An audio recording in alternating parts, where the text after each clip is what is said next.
আসসালামু আলাইকুম।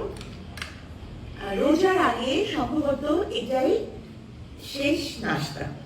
তো অ্যাজ ইউজুয়াল আমি যা খাই সকালে নাস্তায় 1 চামচ মেথি গুঁড়া,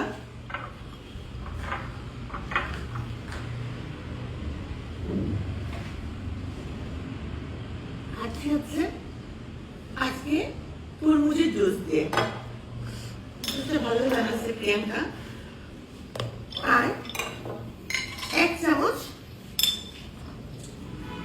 ছোট চামচে 1 চামচ কালি জিরার গুঁড়া।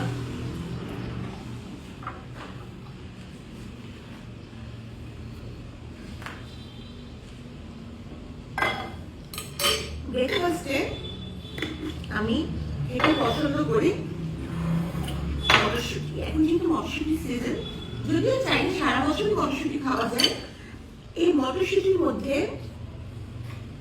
কার্বোহাইড্রেট এবং ফ্যাট খুবই ন্যূনতম থাকে।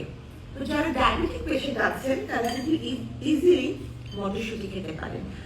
আর রোজার রমজানের মধ্যেও মটরশুঁটি আপনারা হালকা সিদ্ধ করে অথবা ঘুগনি বানিয়ে যদি খান, এটাতে অনেক বেশি উপকার পাবেন। এখানে প্রোটিন যেমন থাকে, ফাইবার থাকে।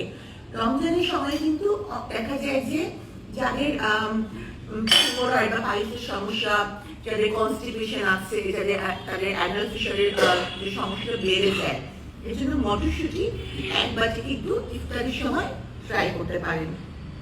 ফাইবারটা খুব উপকার করবে।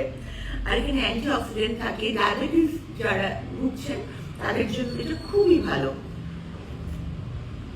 তো আরেকটা পছন্দের খাবার হচ্ছে আনার। আপনারা জানেন যে আনারটা আমার খুবই একটা পছন্দের জিনিস। এমনিতেই আর always go for red. It's red এবং এটার মধ্যে অ্যান্টিঅক্সিডেন্ট সহ ফাইবার এবং অনেক বেশি এটাতে পরিমাণ মানে ইলেকট্রোলাইটস থাকে, ভিটামিনস থাকে। তো আনারটা আপনারা ট্রাই করতে পারেন। আমি যে আইটেমগুলো দেখাচ্ছি সেই আইটেমগুলো আমি ব্রেকফাস্টে খাই, আর এবং এরপর থেকে সেহরিতে ইনশাল্লাহ খাবো।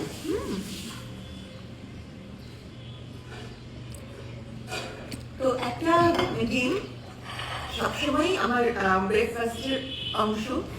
আমি মানে আর কিছু না থাকলেও ডিম খেয়ে আমি ডিম কাটিয়ে দিতে পারবো। আর ডিম খেলে কিন্তু অনেকক্ষণ পর্যন্ত খিদা লাগে না। আর হচ্ছে যে ডিম আমি সাধারণত হাফ বয়েল খেতে পছন্দ করি।